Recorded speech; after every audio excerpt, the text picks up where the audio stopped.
Hello and welcome back to some of you that were able to join a couple hours ago when I wrapped up Dawn Quam's virtual stamp party with card number 3.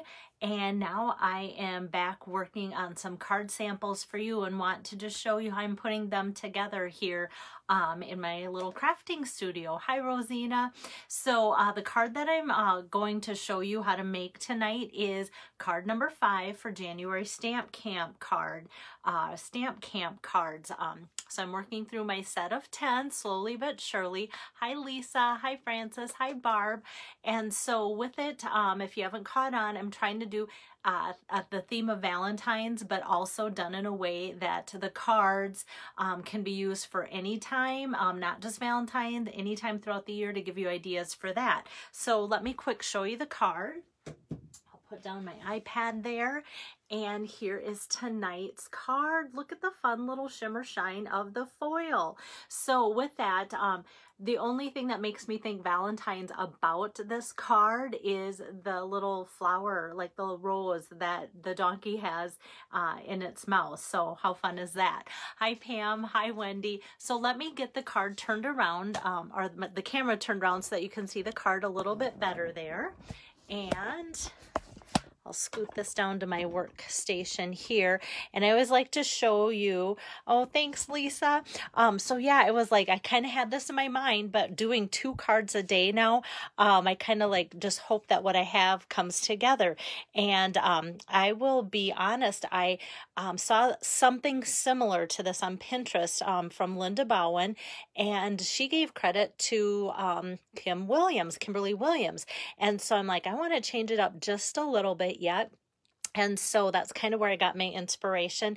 And the focal point was the donkey. And I wanted to use some of this free Oh So Ombre paper. So if you like to follow along, I'm using a couple of the Celebration products. Okay, if you're thinking like, okay, Belle, this is the 3rd time this month that you've used the donkey. I have to agree it is, but I've used a different donkey from the donkey stamp set every single time. So the first hostess I had, I used this one. Yesterday's card featured this one, and this one is this one. So a different hostess with those 2, and this is for Stamp Camp. So I try and stagger my things, and I really do keep track of it. It's kind of like a obsession that I keep track of my things so that if you're ordering Stamp Camp cards, you're going to get a different variety than those that would order to get the hostess cards too. So thanks. Yeah, and the donkeys are so cute. Hi, Mary. Good to see you on here. And Joyce and Paula too. Great.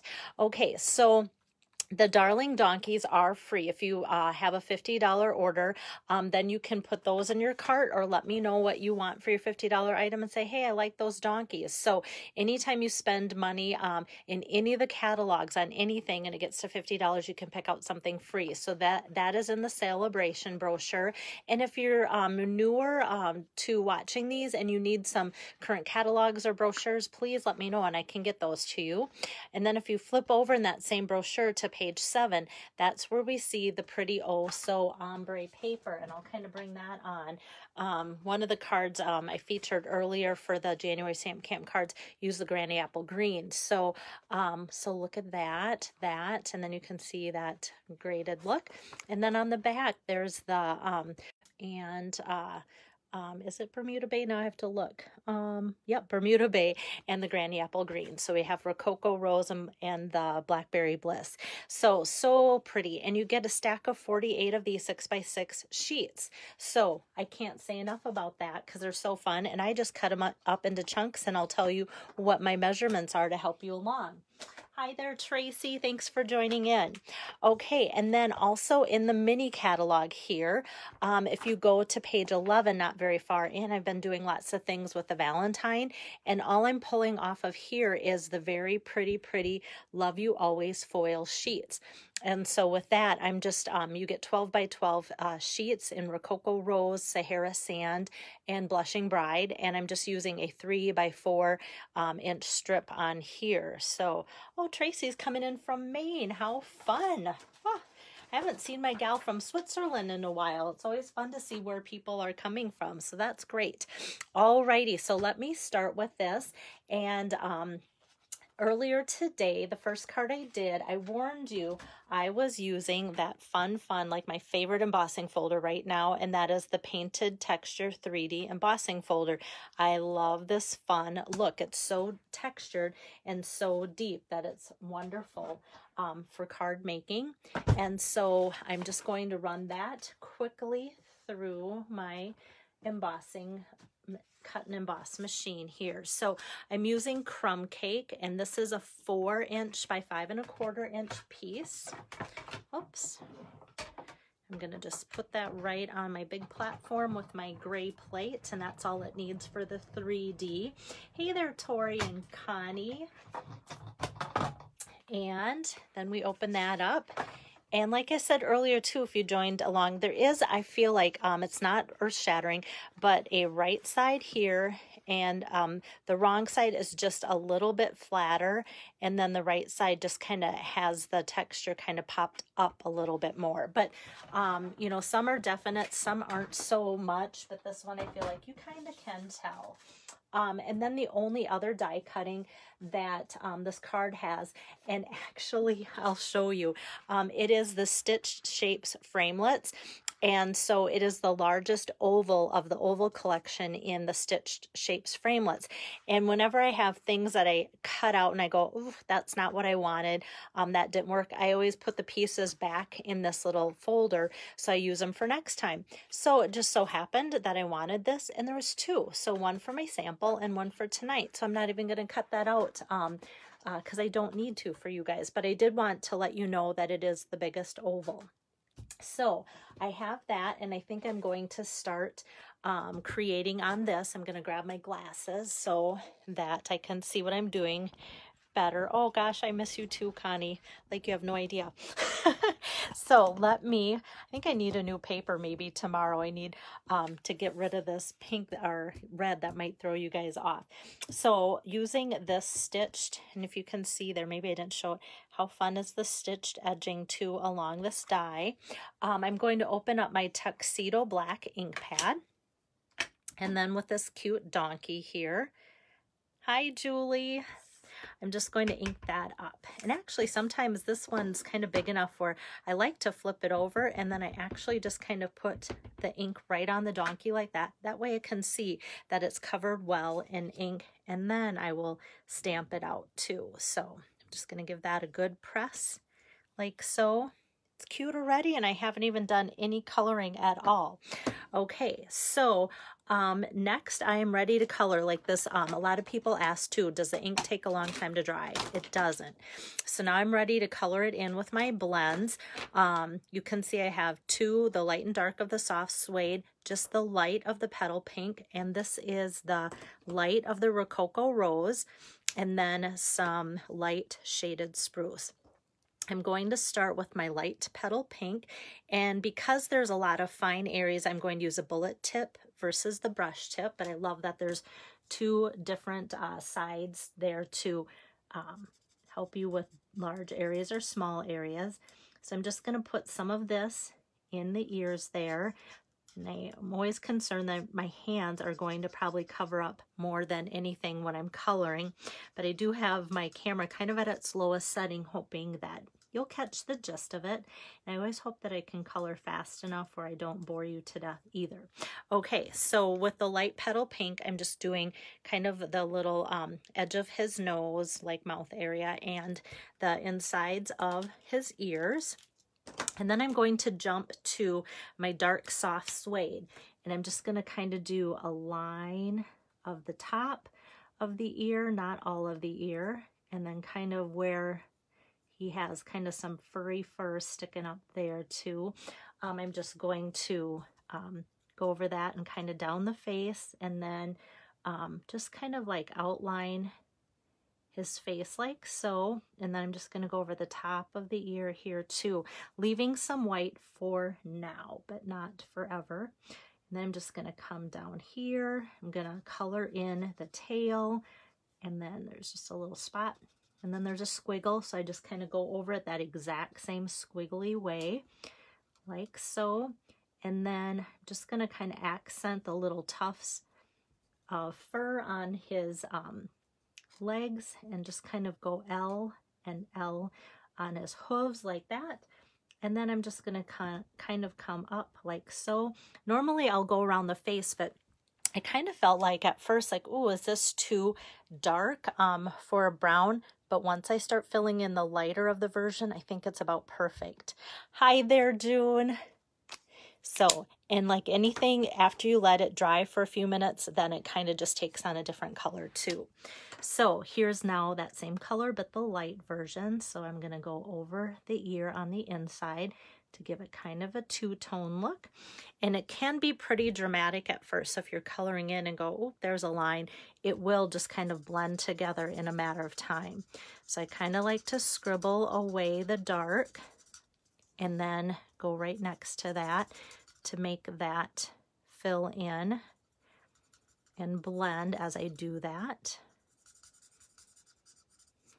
So just going around there, trying to color. I don't have a lot of strength in my left wrist to hold this down. It's just those little things, like really how hard is it to hold down a piece of paper, but hopefully that'll all change soon. All right, so I'm coloring in those scrawny little cute legs like so. How fun are those cute little legs? Kind of reminds me of toddler legs, are always the cutest.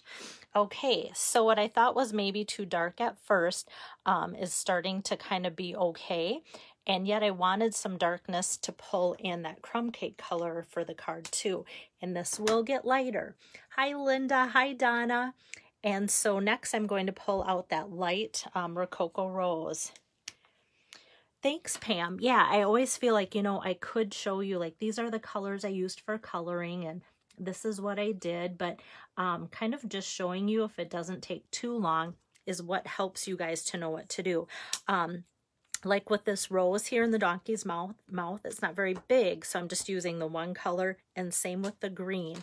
And this is the light shaded spruce because I just kind of wanted something that was bright enough green to just really pop. So, and I thought that was perfect. I almost left the greenery off and didn't color that in, but that just really sets the tone. And I feel like it makes the donkey not look so dark to have that on there. So donkey is all done. So let's do some assembling, which is always the fun part.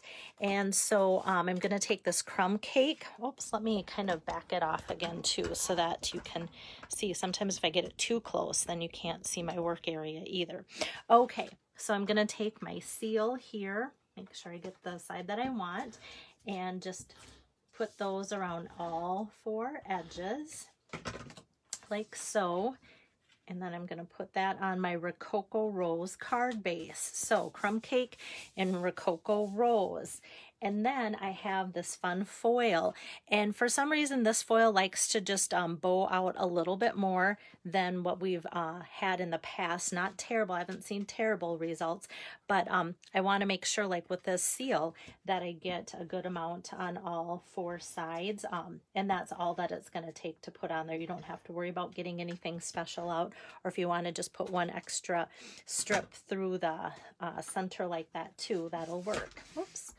And here too, like I said, I'm just using a 3 by 4 inch piece, and that's going to kind of be a really thick, almost like belly band, if you want to call it that, like so.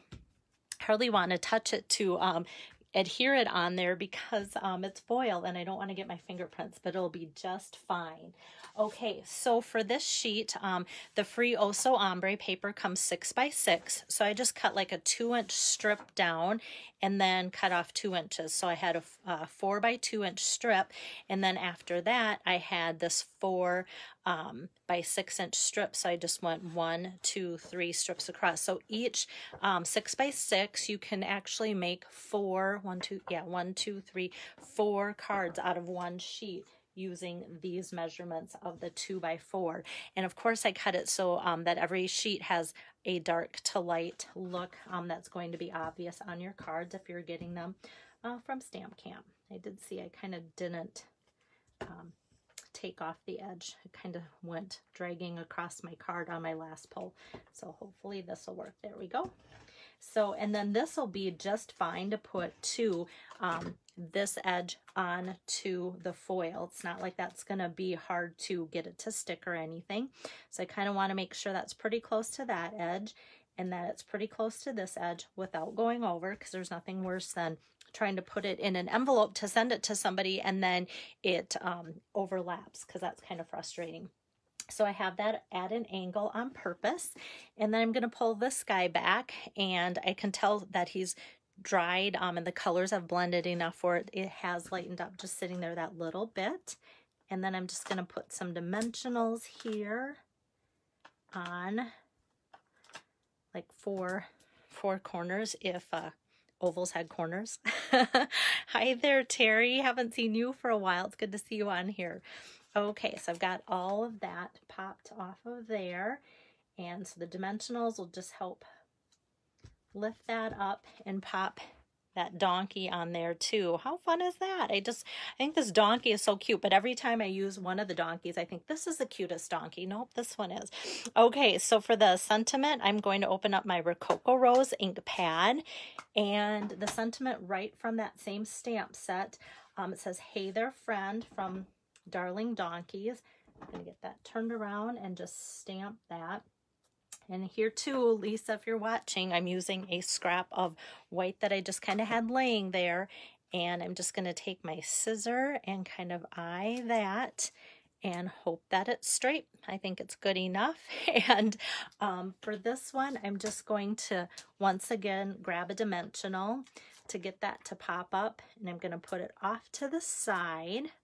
And then I'm also going to just add a little bit of adhesive on here with the dimensional there so that it sticks and it pops. So this will stick over on here and this will lift up so that it is the same height as that. So you can see that there. So that way you don't have dimensional on top of dimensional where it's going to be really bulky and awkward. And then next is my embellishment. Usually I do something fun for the inside of this card, but if you wanted to send it to a friend for Valentine's, it could be like, "Hey there, friend," and if you have your own Valentine greeting, you could do that. But if you sent this any other time of the year besides Valentine's, it really wouldn't look too Valentine-y. So for that reason, I'm just going to have the inside just be taped in with a white piece of cardstock so that you can kind of make it your own however you want, like that. And then, so that's my inside, and then my embellishment story. Okay, pastel pearls. In my card earlier, my purple card, very purplish, I used Highland Heather Gorgeous Grape, and how fun, there's Rococo Rose that we need. So that's the good news. The bad news is these are not orderable until March for sure. So normally I'd be like, I'm not going to use those on my card, but I already did today. And then because I would like to show versatility of, hey, those would work with the earlier card. And then again, now, some of you already have these. So then it's not so sad to use a product that people might have and want ideas how to use it. So that's another reason why I thought, okay, it's going to be okay to do that. So I'm just going to put an odd number, which is 3. On my card. And then the other nice thing about bumping up this layer with the donkey and the sentiment is then the pearls kind of have that cushion. So if they're going through the mail system, the pearls aren't going to be like the highest or not too high. It's going to be all about the same level. So I kind of try and play around with that too when I'm putting my embellishments on.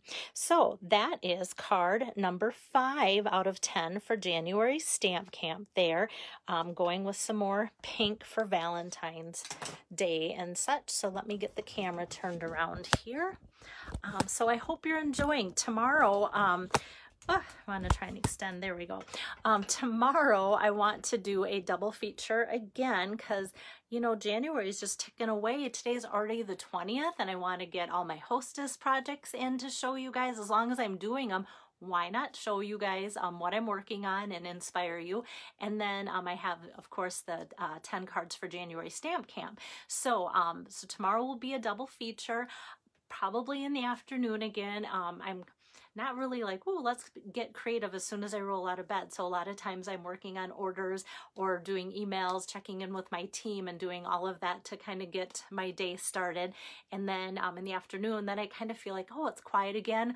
Let's then get creative. And so that's why it works best for me to have afternoon crafting sessions. So plan on 2 for tomorrow. I really hope that that can work in my schedule. And yet I need to get some of these cards going because I love it when you guys request cards for me to make so that I can get those out in the mail for you too. So that, like I said, is card number 5. How you get my set of 10 January Stamp Camp cards is you can just say, hey, Belle, I want the cards. They're $22 for a set. When they're done, I send them out. And then if you place a qualifying order, minimum $75 using the Stamp Camp code, or if you need help placing your order, say, hey, I want your Stamp Camp cards this month. You have to let me know that so that I put the appropriate code with your order. Then you'll get the cards for free. So keep that in mind too if there are things you need. So those are some ways to get the cards, and I hope you're just enjoying, even if you don't need the cards or any supplies, I hope you're enjoying the inspiration. And I will check in with you again tomorrow. Have a good evening.